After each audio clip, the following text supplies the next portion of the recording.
Dear Chrome, welcome to the show. Thank you for taking your time today. Oh, hey, man. Good to see you, man. How you doing? I'm doing pretty good. Now, when I originally had you scheduled, we had to reschedule the show just due to scheduling conflicts. I wanted to bring you on the show. I know you guys just got back from a tour, and I wanted to sit down and talk to you how great the tour was, what your next step was going to be. But all of a sudden, recently, you guys had some problems with your lead singer leaving, Jake Hout. Do you mind talking about that and what actually went down with Jake leaving? Well, no, I don't know.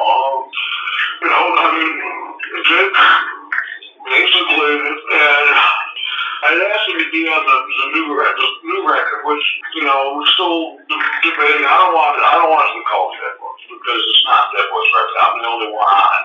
Bryan's content was one of the Dead Boys that made these guys, you know what I mean? Which is kind of a cure.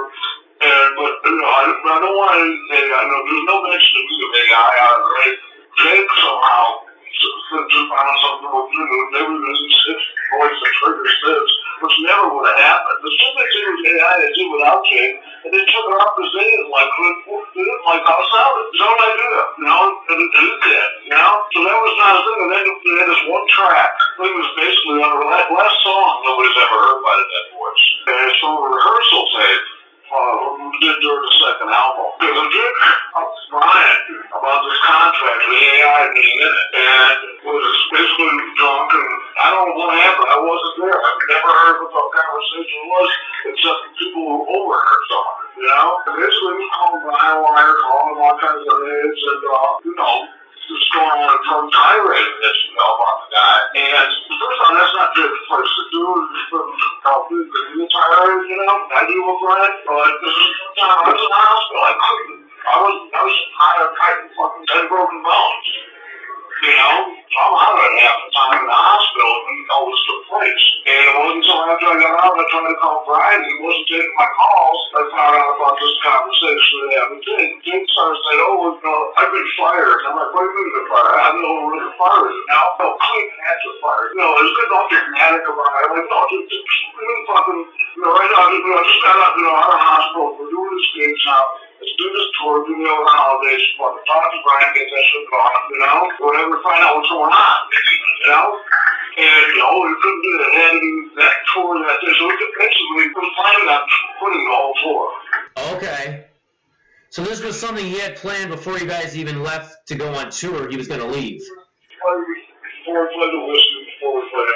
Okay. Now this was over AI? What were you guys going to do AI with, exactly? Like, what was the use of AI going to be? Bryan said he had an idea he wanted to try, right? And I said, okay, I'll listen to it, but if I don't like it, it doesn't go out. If it's not, and that gave me, leverage, not, if there's anything like fucking like Jake's talking about, I would stop it, The thing was, there was this one song, last other lyrics, an unheard Dead Boy song, from a rehearsal from 1978, which was recorded by Kirk Gatto, who's an old friend of mine from high school, and we played in different bands together at Cleveland, and Stu was one of Kirk's best friends too, Okay. I mean, this guy was great, so we got to he found his tapes, and there's one song that never been heard that was great. We thought, well, this could be a single, because we were real tight right then, because we were rehearsing for how to make an album, so, the performance is spot on, ready to go, And we were recording with two mics in the room, because we weren't using it to record, we were using it for references, references. And this is 1978, too, so the quality back then wasn't as good as the stuff we have now, of course. We had nothing like it, nothing like it. And so we're playing, we're loud, we're small, medium-sized room, and as soon as boys got there into the mix. Okay. And so we were using AI to we covered his vocals, cleaned it up, and put it right back in the mix without touching the performance. Okay. Yeah. You don't want to lose the spirit of like the original recording, like going back and maybe re-recording. You wanted to use that particular performance. It was done, and it was recovered by Kirk Gatto, who recorded the original tapes. It was never out of my hands. Clint Andrew was a master now, but they were their license, And I technically they can do whatever they want with it. But I trust them not to. They're good people. They do care. They listen to me. They're not people as everybody tries to say. They're a really good team. They're very supportive of us. See, because the original reports when it said he left is that you guys were trying to do the new record AI, and that like people were probably assuming, as I was originally too, when I heard this, when I heard that he left and with AIs, that you were going to try to take like his vocals out, push him to the side, and do everything AI vocal wise. That's what they're kind of trying to make it sound like. You guys are saying, no, fuck you, Jake. We're going to have AI do your voice, or fuck you, Jake. We're going to use Stiff Bader's voice on these up-and-coming records. It's just going to be all stiff, AI'd, and Jake can just, sit this one out. That's what they're trying to make it sound like and what I've read and seen people say. And that's not anywhere near to what happened. The thing was, it's trying to be kept secret for record store day. It was supposed to be just a new record, and the record of the tape of the rehearsal were going to be released to the package for record store day. Right? So there's an old Stiff song, all 5 original Dead Boys on it.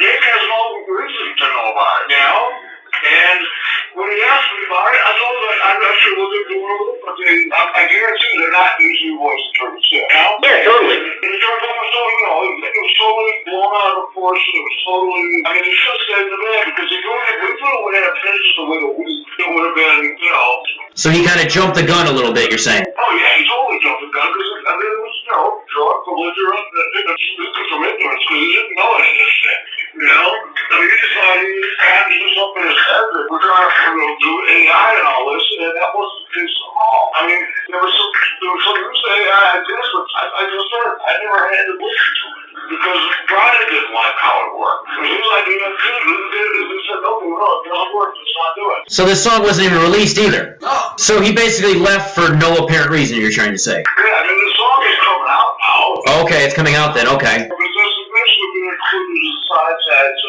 the thing with Clemens and Glenn and those guys. So it would have, AI wouldn't have been, so you're saying that if this tape would have been sounded perfect, and his voice wouldn't have been lost in the shuffle and lost in the mix, AI would have never been brought up, and this would never have been an issue? Well, the thing is, we could have done our every goddamn song on there, We were only doing it on the one, because it's the one song that couldn't be new Dead Boys in there. And especially for Record Store Day, that's something that got perfectly fine. A lot of bands have done that too. I think Skinner did it when, with Ronnie. I know the Doors do it all the time, and you see a couple of them guys have been dead for years, so it's nothing unusual. AI has a stigma attached to it that basically just people want to work and rip off the artists. That's hard. But the thing is, everybody is using AI all the time. All these assholes that bitch and use it, they're using an Apple, they're using AI. Absolutely. And this is something I really wanted to talk to you about before this even, AI came out. This is something I really wanted to talk to you when I had you on the show, was about AI, because you've been around since the 70s. You've probably seen recordings done every single possible way. You were there when they taped, from vinyl to CDs, cassettes, 8 tracks, to, now everything's done digitally. And I wanted to talk to you about AI, because it's very interesting, and a lot of people, as we mentioned, are not really fans of it. Actors are starting to come out about it. Other musicians are talking about it. What is your take on AI? Well, you can't walk into a recording studio, a movie studio, a graphic design place, or even an office anymore. They use AI to dictate memos, And you can say, write me a letter to so-and-so, and it will automatically generate a cover letter for whatever you want it for. Yeah. Okay, that saves a lot of time. I consider that's possibly legit use, There's plenty of legit use for it.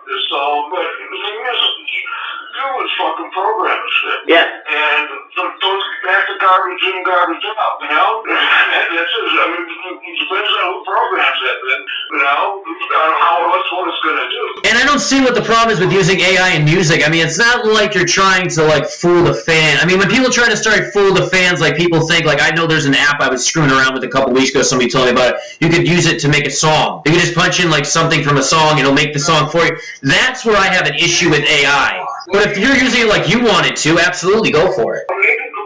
Just basically, upload my entire career, every vocal, every song, every done, stick it in the thing, and go back, and it will put together a vocal, or it could possibly write a song, after analyzing all that stuff, and seeing what chords I use, and seeing how I play and all that, and it could make an album that I've never even been present to make. I don't want them doing it after I'm dead. Oh yeah, it's a very interesting concept, because I've seen even people go online now, they'll go online and make songs of, artists doing other people's songs. I've seen people do Axl Rose singing, a Doors song, AI generated. My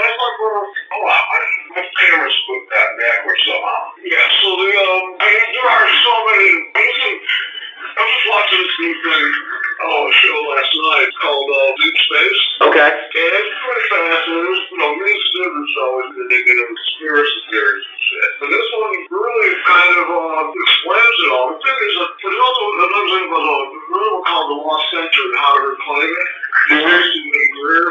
And basically, they had AI technology since Roswell. And basically, they privatized it. We used a black budget to go in there and reproduce technology. But look at those changes we went through after 1947 or 1969. A lot of people think that the moon is supposed to go pick something up. They left something on the moon for us, the brass can't spot, And it's also secret, and it's nobody can get this into the papers. It's a complete dark government, And they've been implementing this shit probably since the 50s. They didn't even tell anybody about it. Then they started, and all of a sudden they say, okay, now the computers are out, we can talk about AI, Well, I look at AI no different than like you see girls when they use their filters on their phones for Instagram. That's considered AI. I mean, you didn't take those photos with those filters. That's AI. People will disagree with me, but that's AI. Anything that you're using to alternate anything that you didn't do is AI. You want to be technical. Oh, yeah. They use it to take memos. They use it to generate everything now.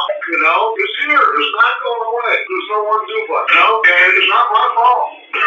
I didn't do it. I used it once to rescue a fucking lost song. I don't think I should become the poster boy for AI or that.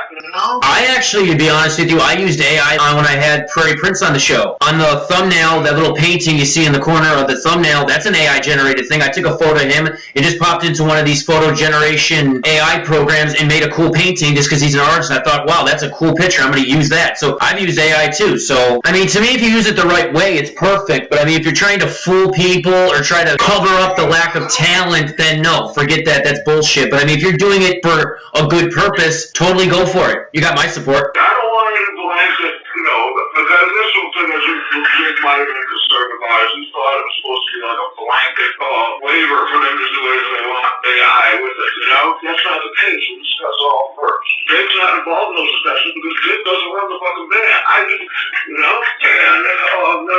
Jake, it was great live and all that. And I was hoping to find out how we get in the studio on this new stuff, And we never will now, I mean, it's a shame. It's really kind of tragic.